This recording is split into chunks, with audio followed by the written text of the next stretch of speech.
Good morning, good afternoon, and good evening to our audience from all parts of the world and all time zones to this public and tragically timely session after the G7, the strategic implications of the humanitarian crisis around the world. I'm Fred Kemp, President and CEO of the Atlantic Council. This meeting follows yesterday's G7 meeting. It follows yesterday's decision by President Biden to maintain the August 31st withdrawal deadline. It follows the Taliban's own announcement yesterday that it would stop Afghans wanting to leave the country from Hamid Karzai International Airport. And it follows a meeting earlier this week of CIA Director Bill Burns in Kabul with Taliban de facto leader Abdul Ghani Baradar. The US and other Western governments have told aid agencies that evacuation flights won't continue past Friday, as the US military will need the days remaining until the August 31st deadline to remove its own equipment and troops from Kabul. Private rescue efforts are facing growing obstacles this week. Just as the urgency grows, chartered planes are flying out of Kabul with empty seats. New Taliban checkpoints on the road to Pakistan have made driving out of the country difficult and increasingly risky. And there are also new bureaucratic hurdles that prevented countless people from leaving. In the coming days, it seems inevitable that we face a growing and worsening humanitarian crisis that threatens the gains, certainly of Afghan girls and women, leaves at risk many Afghans, journalists, former members of government, allies of the US and NATO coalition. The front page of the Wall Street Journal this morning carried the harrowing story that many of us have seen, millions have seen on television, of a 17-year-old Afghan soccer player, Zaki Anwari, who was so desperate to leave that he clung to the landing gear of a C-17 Globemaster III US Air Force transport plane until he could cling no longer, and then fell to his death. Aside from the humanitarian consequences of the current crisis, we also face regional, geopolitical, and potential security consequences, including the likelihood that Afghanistan will again be a breeding ground for terrorism, all of which demand a new level of US leadership and international coordination that currently hasn't existed. As I wrote in my CNBC column over the weekend, the dangers go right to the heart of the Biden administration's most inspiring and reassuring narrative to allies and democratic partners around the world after the election, the quote unquote, America is back, as a reliable, committed, and competent ally and partner, and the humanitarian issues go right to the heart of that reputation.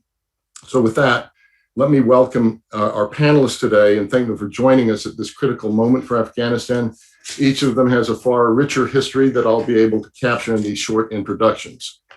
Rina Amiri is currently independent policy and mediation advisor and senior fellow at NYU's Center for International Cooperation and a senior fellow at NYU's Center for Global Affairs.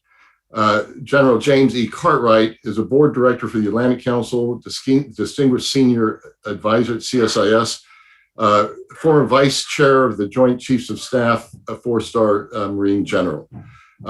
Laila Kostani is non-resident senior fellow at the Atlantic Council's Forward Defense Program under the Scowcroft Center for Strategy and Security. Lord Mark Malloch Brown is president of the Open Society Foundations, the world's largest private funder of independent groups working for justice, democratic governance, and human rights. He's also a former British diplomat, journalist, politician, and so much more. Ambassador Milan Verveer is executive director of the Georgetown Institute for Women, Peace, and Security. She's an Atlantic Council board member and former U.S. ambassador at large for global women's issues.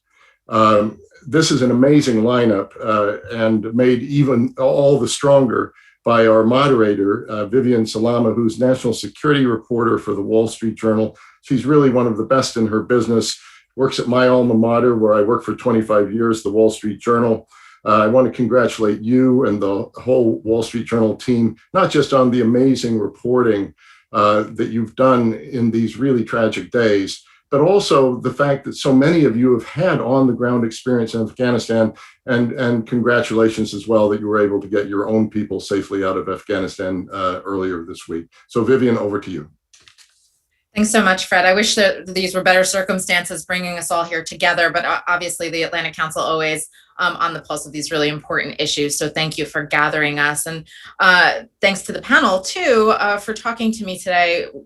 President Biden yesterday convened a group of seven, the group of 7 leaders to talk about a range of issues regarding Afghanistan, but especially the humanitarian issues that are facing so many countries. They were joined by the head of NATO, Secretary General of the UN, and the heads of the European Commission and the European Council. And so President Biden is also urging everyone, so you, me, anyone at home, to play a part, their own part, in trying to help those Afghan refugees resettle and sort of start their new lives now that their lives have been upended by the fall of Kabul to the Taliban about 10 days ago. And so I'm hoping that we can have a dynamic discussion with all of you. But first, I would just like to go one by one, hear from all of you sort of initially. I'm going to start with you, Rina, just in terms of, there's so many levels of humanitarian crisis that we're going to need to address in the coming weeks, months, and years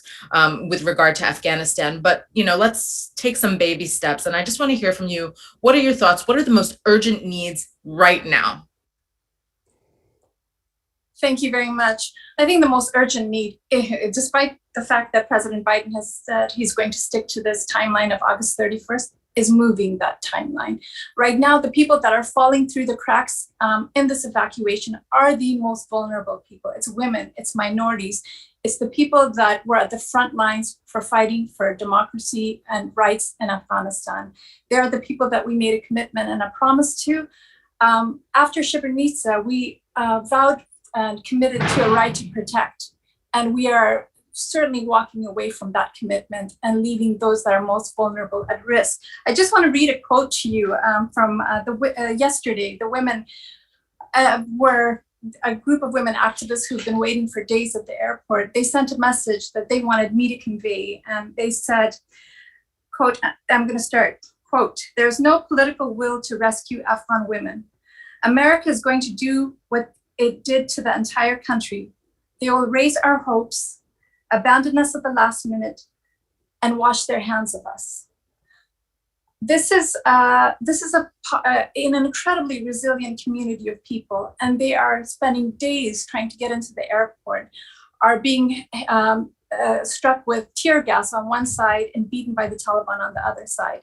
We as the international community, right now the commitment is to bring people from every member state is trying to get its own people and those that had an affiliation with their government. The people that are, again, the most vulnerable require our support. They require us to stand back and say, this deadline is not working, and the Taliban, you've broken the commitment that you made to allow these people to leave. You are violating every day. We are going to stay, and we are going to protect to enable these people to leave. This is what is incumbent upon us, rather than sending the signal, not just to Afghanistan, but throughout the world, to the jihadi community, that the international community is on its back heel. Second, we need to pivot from just this rapid exodus to really looking at what needs to be done at a humanitarian level. There is an enormous humanitarian crisis that we can see very clearly emerging. And the international community has been too silent on this. We need to be mobilized, we need to be organized, and we need to do humanitarianism in a way that we are not just simply going to toe the line with Taliban, but hold them accountable. Thank you. Thanks so much for that. General Cartwright, I'm going to come to you. First of all, I want to tell you my sources on the ground and folks here and in Kabul praising the Marines for extraordinary effort that they've been doing on the ground in terms of just trying to keep things organized as much as possible, even in the most chaotic situation, and just in general trying to shuffle people and get them on planes safely and get them out of the country. And so I just wanted to mention that up front. But in your view now, what needs to be done? The military obviously now getting ready to pull out. So where does that leave us in the grand scheme of the situation right now? I think the right here and now is what we'll focus on in these comments. And I'm probably the downer in the group here, but there are certain realities that we have to accommodate and fix and move forward. The first is 31 August is the deadline. Extending it certainly would be ill-advised and probably would do more harm than good in the long run. We do not control the approaches to the cities. We don't control the cities. We don't control the countryside. Putting in a few thousand more troops will not change that dynamic. Putting in tens of thousands of more troops will not change that dynamic for months. And so we have to work in the reality of the situation, not judging how we got there and not distancing from the realities of the humanitarian crisis that's going on. That's not the intent. But we can't continue to dig a hole here. We've got to make a demarcation line, and I think the president has done that, and that's where we are today. In order to do any kind of establishing order or reducing the chaos and allowing some sort of a humanitarian airlift out of there or across the borders, et cetera, will cost a lot of lives if we want to try to do that, and it will only prolong the outcome. So that said, where we are right now from a national security standpoint is that we are moving as many people as possible to interim staging areas, mostly on military bases across the world, places that we can get them to quickly and safely. These are not set up to sustain them for any long period of time. They're struggling just with the mass that they have. My history takes me back to days of the end of Vietnam. The bases were flooded with people, and we worked with them and did the best we could in a very difficult situation. And all the planning in the world probably would not have changed that. The key activity right now is looking forward into the moving from the staging areas that the refugees are in right now to places of more permanent location, figuring that these locations that we move from the staging bases to are going to have to be in place for 5 to 10 years. It's going to take that long to sort out the refugee status. History would say that 70–80% of them will probably go back to their homeland country of Afghanistan. Many of them will move on or homestead where they are. But the G7 side of this equation and the security side of this equation is getting those more permanent locations set up, funded, and organized in a way that can handle this refugee population. That's probably where certainly the military side of the equation, the national side of the national security side of the equation is focused right now, and rightfully so. That is the most important activity that we're going to have in front of us. Thank you. So we've had two speakers and two completely opposing views, just to underscore how controversial this issue is. Lila, I'm going to come to you next. And I watched your CNN New Day interview. And for those who haven't, I urge you to take a look. Lila's story is pretty extraordinary. This is very personal for you, Lila. If you can just talk a little bit about, we'll focus just on the now, and then we'll broaden it out. But what are you seeing as the urgent needs right now? You, as a woman who is also an Afghan refugee yourself, how do you see this playing out in the coming days and weeks? I agree with both Rena and General Cartwright. I think that we do need to be focused on the longer term exodus. I don't think that that trying to move the date of 31 August is a possibility. And so My focus is currently on communication. How do we ensure that Afghans have a means to continue communicating past 31 August? How are we going to know what's going on in Afghanistan if we're not thinking about communications and the fact that the Taliban have in the past and are currently shutting down cell phone towers? How will we know the atrocities that are committed? How will we be able to keep the international community focused on Afghanistan if there's not citizen journalism? Because as we know, the majority of journalists have, of course, left the country, and we don't have a way of keeping track of what's happening in the country. So my current concern, as I work with my military veteran community, is mapping our network in Afghanistan. Where are our partners currently today? Do we have a way to continue staying connected to them? And so I think about, I don't want to bring in anything this controversial into the conversation, but I would love for SpaceX to just flood Afghanistan with Starlink right now. I would love low orbit satellites to be all over Afghanistan, and so that Afghans can stay communicating with the rest of the world. That is my concern. It's that there will be a communications blackout after 31 August, and the world will not be able to bear witness to what is happening in Afghanistan, that we will not be able to stay connected to our partners, our interpreters, those human rights activists, those women, those children. What will happen if we are unable to actually communicate with Afghan people beyond what the Taliban is telling us is happening in Afghanistan? That's actually something I've been thinking about a lot, is sort of the communication, how communication has evolved over 20 years and technology has evolved. And so kind of where that's going to leave Afghanistan under Taliban control. So we could talk about that again a little later. Thank you for that. Before I go to Lord Malik Brown, I just, public service announcement, please, I want to hear your questions, everyone. Please do send them in. Tell us who you are, your affiliation. We've got the little chat box on the bottom. Don't forget, because in about 10 minutes or so, I'm going to come to you for to get involved in this conversation. So, Lord Malik Brown, you are a former UN Deputy Secretary General, among many other roles that you've held in your young life. And so I want to just really stress, where the allies stand. President Biden obviously spoke to a number of allies yesterday. The UN was also involved. If you could talk a little bit about presently how you see the coordination going on this issue right now, and also if there's a role for the UN in the immediate situation right now that Afghanistan's facing. Well, Vivian, thank you. And I must say already you've got in this discussion, you've got the hopes of so many of us expressed by Rina and then by James, the real realization of just how difficult this is to move this forward. And I think we're all struggling with that.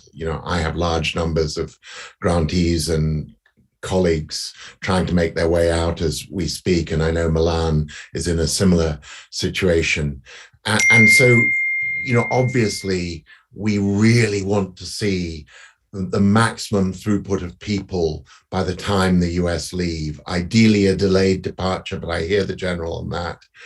And, but I think we also recognize, if you think back to Saigon, it may have been that when those helicopters took off with a combination of Americans and some Vietnamese who'd worked with them, people might have thought it was the end of the story in 1975.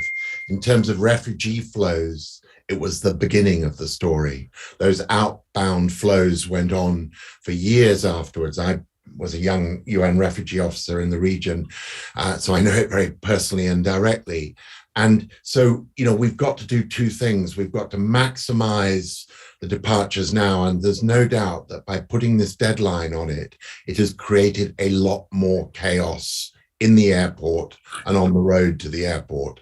People are in a desperate crush and rush to get there. I mean, I'm hearing, our buses have the right kind of permissions, but they can't get through lots of buses in front of them which don't have those permissions, but are blocking the way. And there's a degree of Taliban cooperation, but not in traffic management, and no ability of the Brits or the Americans to come out and sort of sort it. But, you're right to say what next. And here, I think the UN does potentially have a role. And I've been arguing for a strengthened UNAMA mandate, which gets renewed in September, to have much more capacity to do at least sort of a political process to try and help broaden the government, human rights monitoring, humanitarian access and distribution, oversight of some continued program of refugee departures, etc. But, overnight, the UN Secretary General acknowledged in a message to his own staff that even they, UN national staff in Afghanistan, are starting to be harassed and intimidated. So the capacity of the UN to stand up to this is very constrained. It's got not only the sort of duty of protection and care to its own staff, but it's also got a divided Security Council. I've been talking to some of the ambassadors, and it's hopeless. Instead of that group of 15 ambassadors stepping back and recognizing that there is a common interest in a secure and stable Afghanistan with a government that has a sort of permission to operate from most of its citizens, there is still the old position taking. Therefore, I think it's very unlikely at present that we're going to get that stronger mandate that's needed. So a lot to get done and a lot to get turned around at the political as well as at the operational Kabul level. Thank you for that. Last but certainly not least, Ambassador Revere, you, among your many roles, was the first woman U.S. ambassador for global women. The first U.S. ambassador for global women's rights and issues, and obviously a lot of focus on the plight of women in Afghanistan right now, both those fleeing and those under the Taliban control. And so, from that perspective, what are your immediate concerns, and how are we going to help those who are left behind? Well, I certainly associate with the concerns that have already been raised, and I think most immediately to spend whatever time we have in these remaining days, and it may only be 2 or 3, is the reality, to get as many people out as possible. And I think particularly of those who've already sacrificed so much and stood by the United States in implementing our programs and expounding our values and interests in ways that they really deserve better. And there's already a campaign going on within the country, a terror campaign that many of the women, and Rena alluded to this, are already relating to us. And there's a desperation to get out because they know what's to come. And they aren't the only ones, but they have been the targets of the Taliban the last time they were ruling, and already demonstrating that they will be targets again in very significant ways. I think also what's not discussed a lot in terms of the immediate evacuation is among those being evacuated, they are leaving with nothing except the clothes on their backs. They have no luggage, few resources, no possessions. And this is going to be another huge challenge for our communities, philanthropic, et cetera, to really care for them, getting through all of the hurdles of the resettlement, the hurdles with respect to the kinds of visas they will be able to qualify for, which is another huge issue. But to be aware that these people are coming literally with nothing. And I think that's something we keep in mind. I think there is this visible crisis, which we're all seeing on our television screens every moment, but there is an invisible crisis. And I think we have to be aware of that because it's going to be on top of us in a matter of weeks, if not sooner. And that is the humanitarian crisis, the catastrophe unfolding within Afghanistan.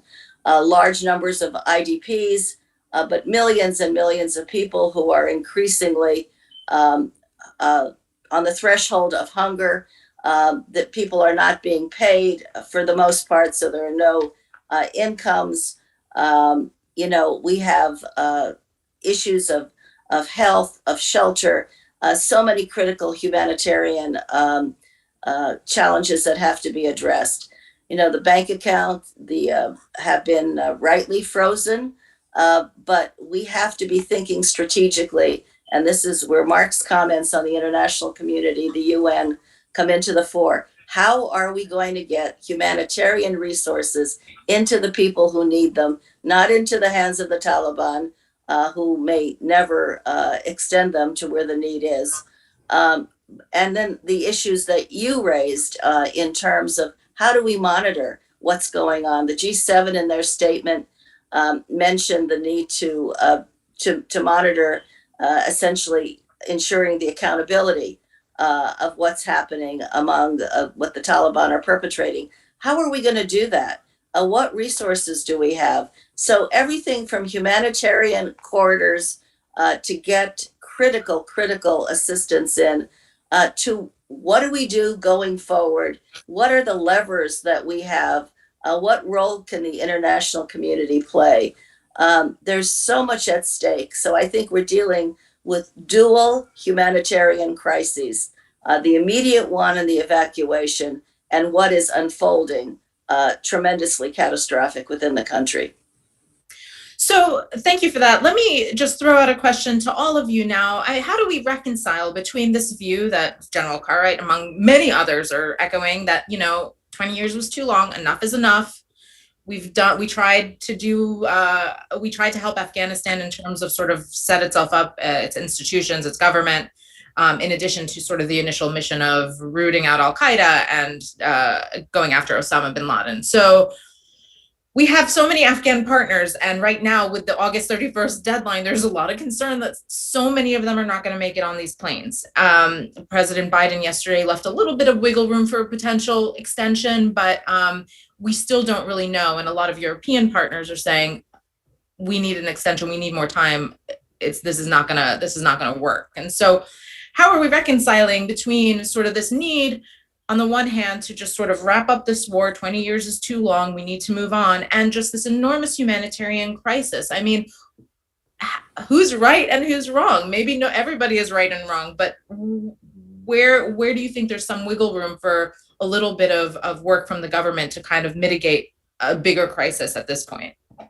And please just jump in, whoever has thoughts. Well, I'm happy to jump in if I may. I mean, here in the UK, of course, the government has, expressed its frustration. It was the one that called the G7 meeting yesterday and was clearly very disappointed with the result that President Biden wouldn't move. But it is also very, very, very clear that only the US has the sort of military platform to extend. It is not going to be possible for a subset of European NATO members to keep the airport open longer. And I think in that sense, we constantly, in how we deal with the situation we've got in Afghanistan, have to postpone the crying over the spilt milk, which is such a tragedy of what has happened, to what can we practically do now? I think many of us in Europe shared the view that it was too long war, but that there were other ways of leaving Afghanistan than the way this administration and its predecessor chose to do it. There were much more multilateral ways, much more politically negotiated ways to do it than this very frankly unilateralist departure, which has, I think generated hugely to the crisis. But we are where we are. And the fact is, so many of the cards in the future are not held by the US nor by its NATO partners, the UK and others. They're held by countries like China, Russia, Pakistan, Iran, and we have to get to a political process which includes them too, which was always missing, frankly, in the last 20 years of Afghan diplomacy. And we've got to get that, because without it, issues like humanitarian access are going to be very, very difficult to secure and address. There is a real risk this Taliban government gets, recognizes early on it's going to be sanctioned by the West, ignored by the West, and promptly reverts to a 1990s model. And maybe it'll do that anyway.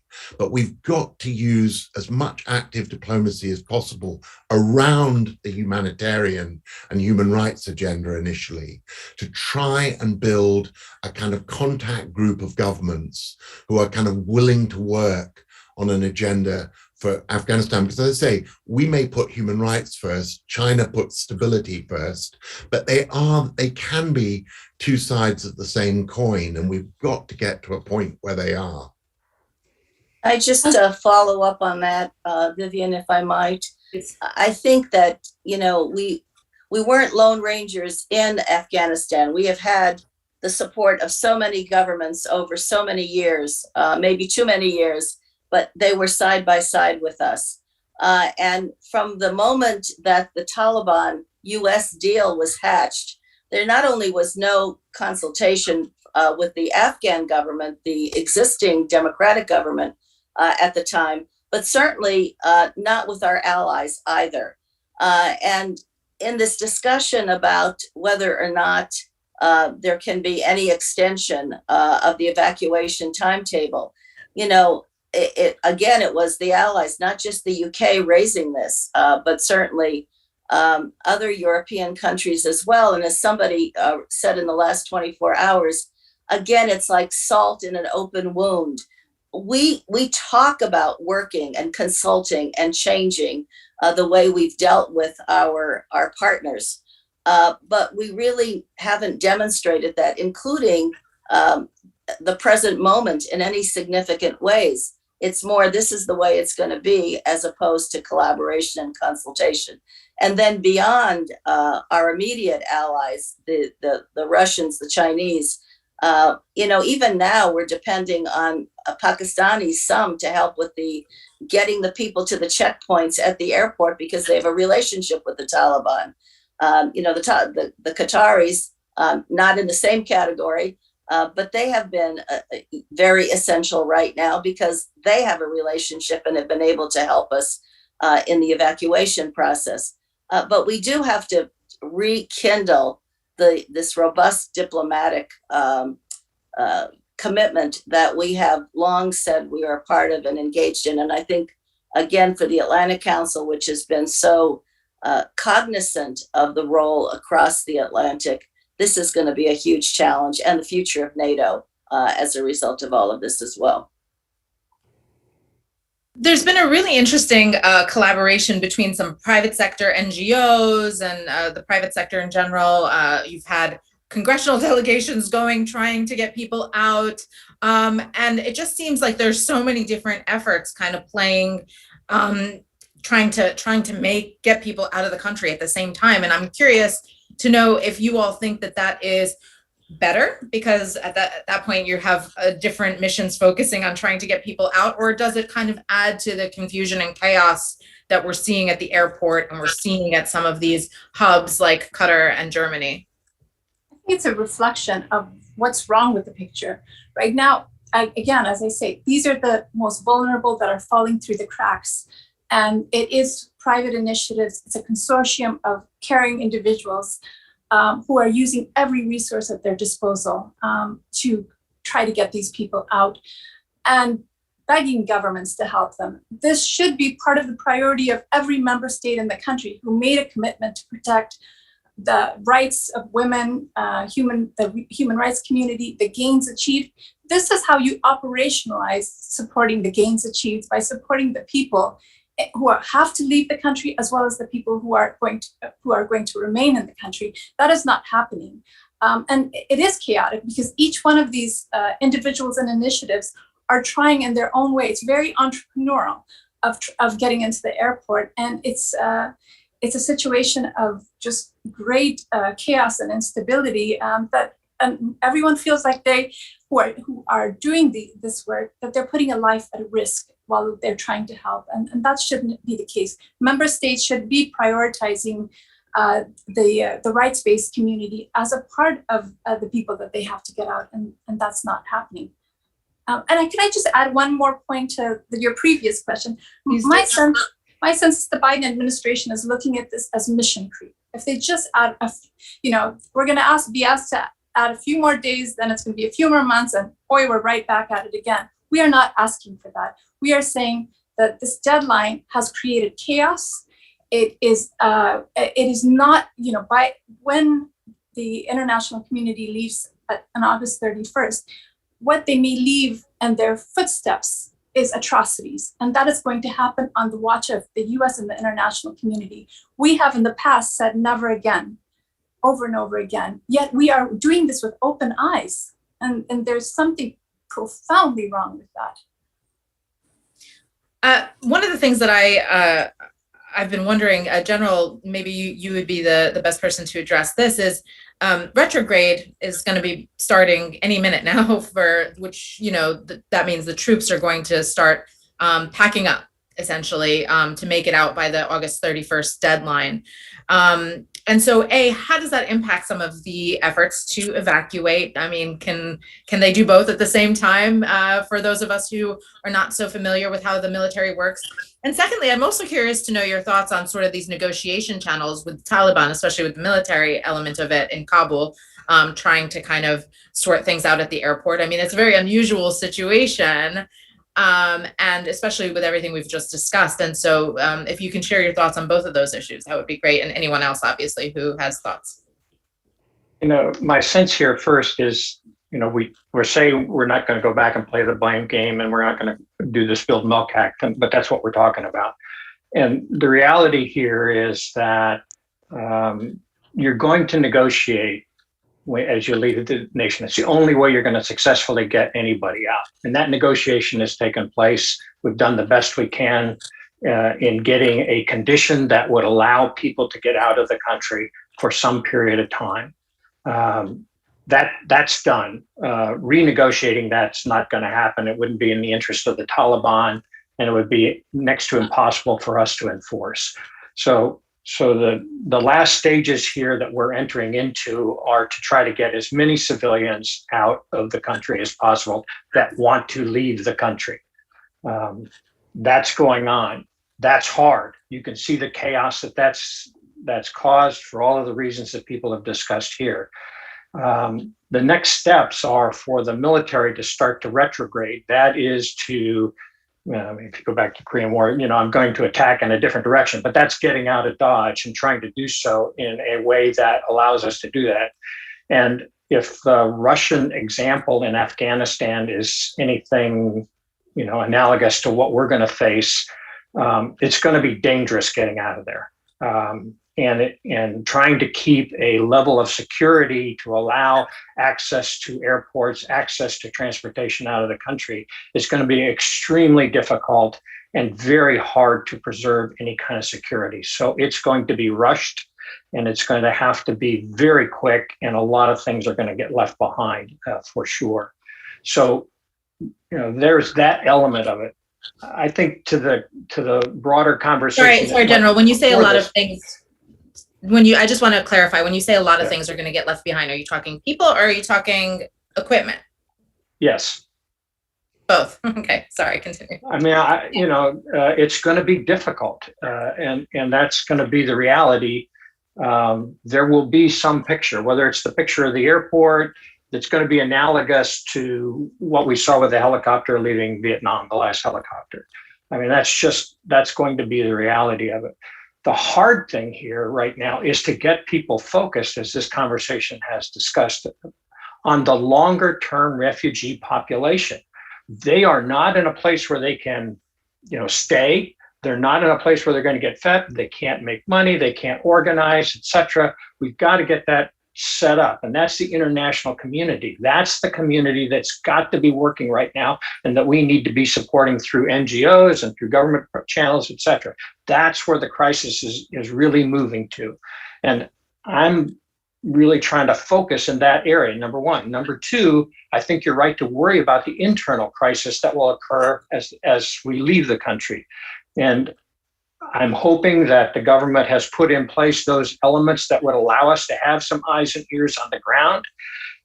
I think the idea of flooding the country with Starlink is a wonderful idea if we could do it. I don't know how feasible that would be, but trying to understand what happens after we leave so that we can be impactful in one venue or another in trying to stabilize the country after we walk out of there. And to me, that's the focus now. That's where the effort needs to be put by the international community. Going back to woulda, shoulda, coulda isn't going to serve any of those refugees well. Vivian, if I may jump in. Please. So obviously we are going to retrograde. That is a reality. It's starting. As an intelligence professional, I am very concerned about what we are leaving behind. As General Cartwright said, And so we know that some of our systems have been compromised, and that has led to the targeting of security forces, names and lists and things of that nature. That piece of the retrograde is incredibly concerning for me. And the other piece of this, I'd like to go back to something that you mentioned earlier about the public-private partnerships.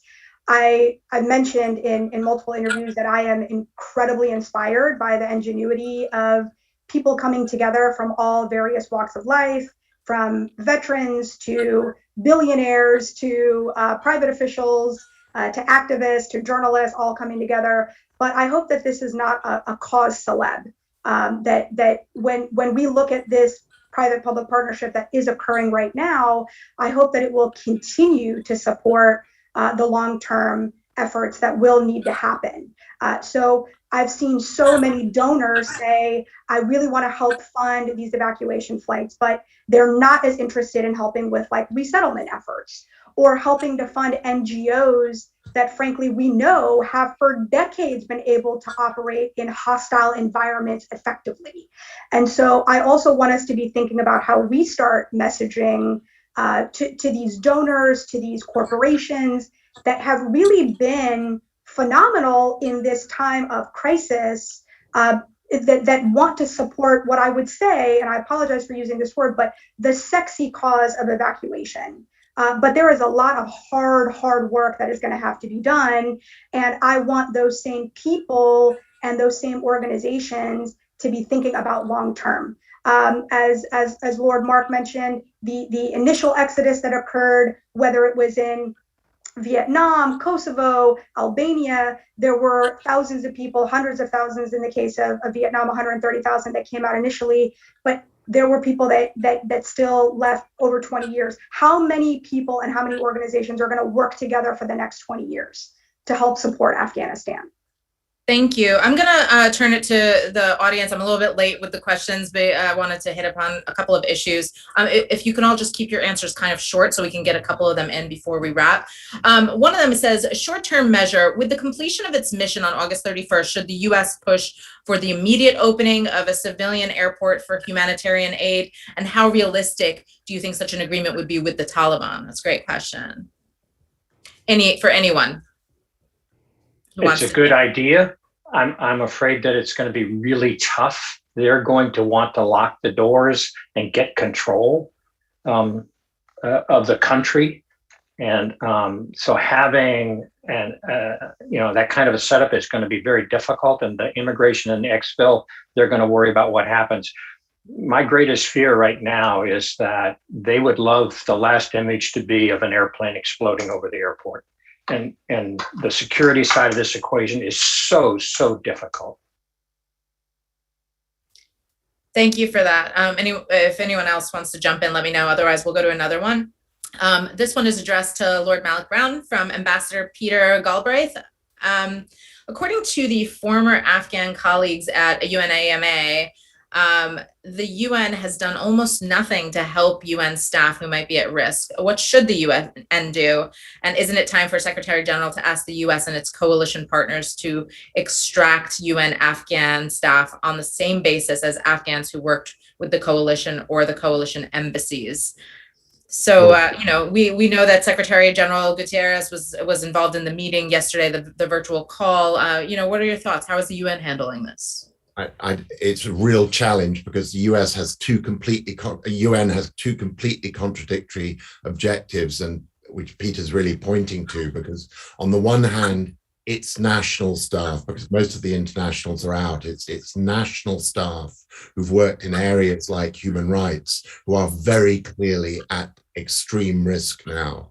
And, so there is a need to have a protection strategy for them. But at the same time, everything we're saying, the last question about opening a civilian airport, having humanitarian corridors, critically turns on the UN being able to reassert and reestablish itself with a stronger mandate than it's had till now. So it's caught in this fundamental contradiction. And, I know, going back to when I was the Deputy Secretary General, there are these frustrating UN policies in place about not evacuating national staff, because then you kind of make them refugees when the goal has always been to say they work for the government of the day and they push the values of the UN and its charter with the government of the day. But that's a very nice abstract principle. But today it brings real risk to a small subset of UN staff and individuals. And, I'm very myself personally anxious, as I know Peter, who's an old UN colleague, is to see if we can find a way to at least get those most at risk out. And I've sent a message to, the UN saying, asking them just privately, look, we'll do what we can to help. I'd like to believe that NATO governments have volunteered similar support, but I rather suspect they may not have done, which is a tragedy. The UN kind of gets left in the lurch. Everybody wants it when they need it and forgets about it when they don't. And there are some real UN heroes who need our help as much as those who've worked with the US or UK embassies or with foundations like mine. Such a hard pill to swallow. For Ambassador Verveer and perhaps others, the Taliban says that it's going to adhere to women's rights and encourage them to work moving forward, sort of a new and reformed Taliban. Do you believe them in those claims? And secondly, what can people do to help women and girls in Afghanistan sort of after September 1st when this mission is complete?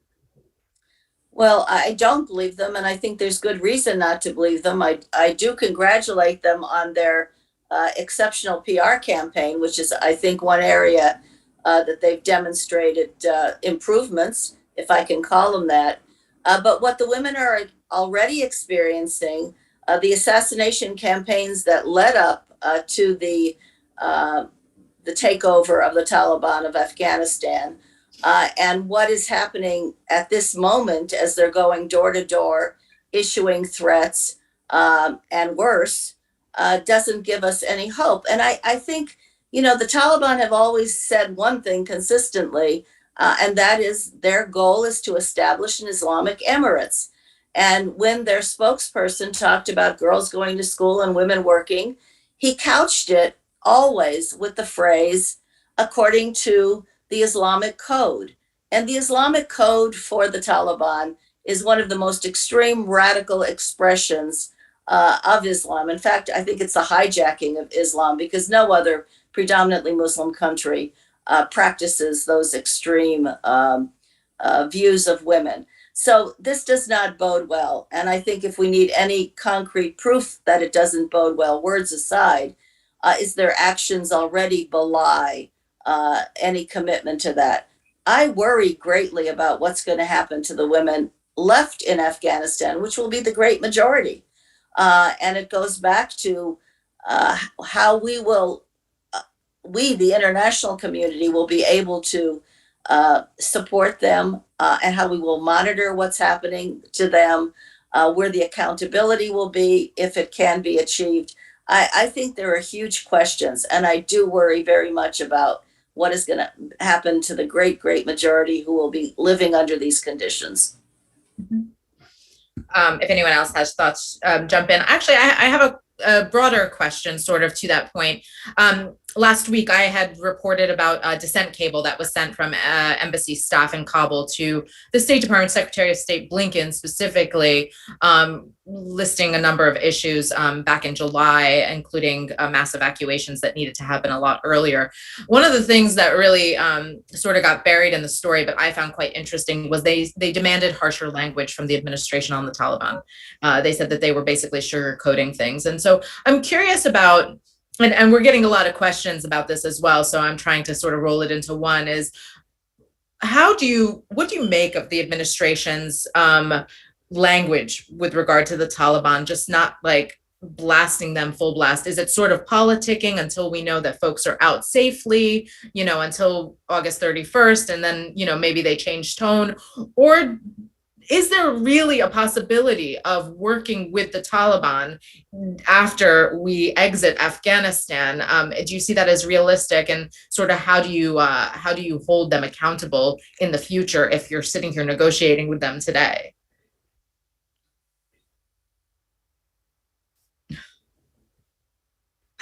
So, I'm getting crickets from the audience, from the panel. Well,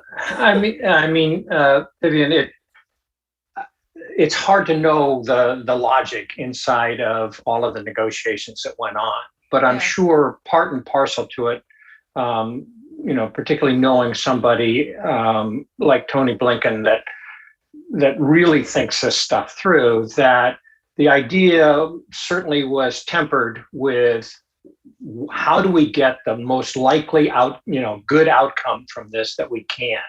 And if we have to give a little bit, and whether it's sugarcoating or toning down the rhetoric, then that's okay, as long as it allows us to get as many people out as possible. So that's kind of point one on this. It's a really difficult activity. To go back in this and to try to reconstruct it will be the thing that all the historians will get to do. But in the here and now of it, if we can maintain, as a military commander, former, I always wanted to maintain some sort of a communication with any adversary, because it was absolutely essential that we not misunderstand each other in moments of crisis, and not misunderstand messaging. And I think that's part and parcel to what's going on right now, is how much can we do and how long can we do it to keep this as safe as possible and get as many people out as possible. And clearly the Taliban are going to try to force us to hold the line on the 31st. That's absolutely clear. And I'm not sure that's negotiable at this stage of the game. Rena, I think you were trying to say something, but you're on mute. So we'd love to hear from you. I think it's two things. One, I agree with the general that we need to maintain communication with the Taliban. It's absolutely critical for the many things that we want to do, including holding them accountable.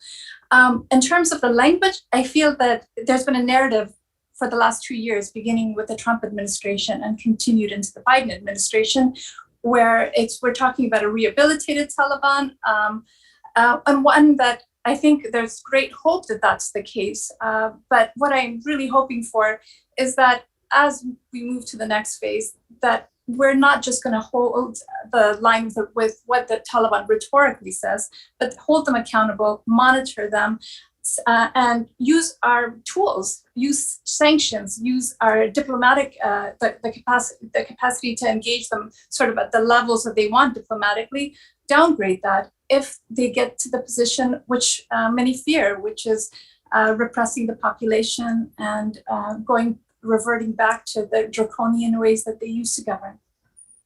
Could I just add a word? As the sort of non-American resident on the panel, if I put it that way, which is this diminished US and Western role at the table in all of this. It comes back to the point I made earlier, we've got to get a broader coalition of countries to share our strategy.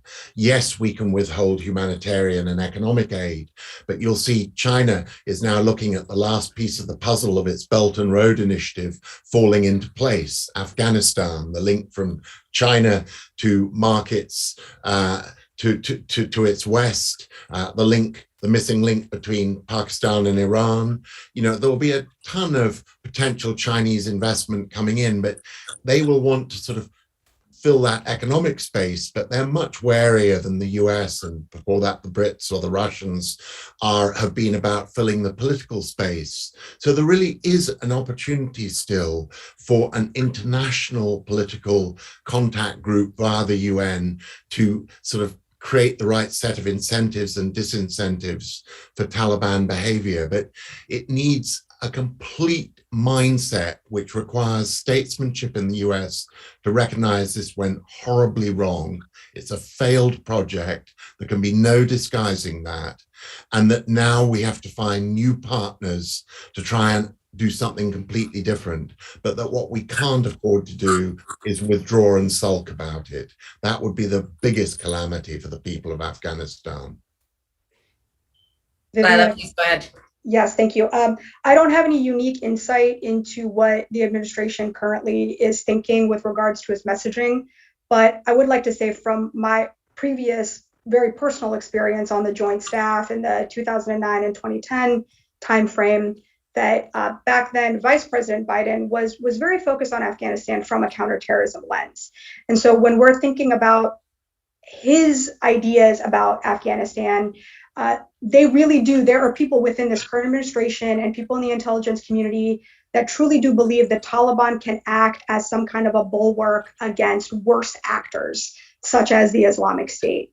And so if there is a desire to see an Afghanistan that is not a safe haven for transnational terrorism, and some of the intel community is saying Al-Qaeda can't reconstitute in the area, then if the Islamic State is what we're worried about, and the Taliban is saying, we will make sure that they do not present a challenge to the homeland, I truly do believe there are people in this administration that are saying, okay, like we would rather have a relationship with you against these worse actors and keep the country from descending into a civil war, instead of actually openly saying, you know, we don't want to support the Taliban or we don't want to work with the Taliban. It's very much an enemy of my enemy type situation right now, I think, with our administration and what's going on in Afghanistan.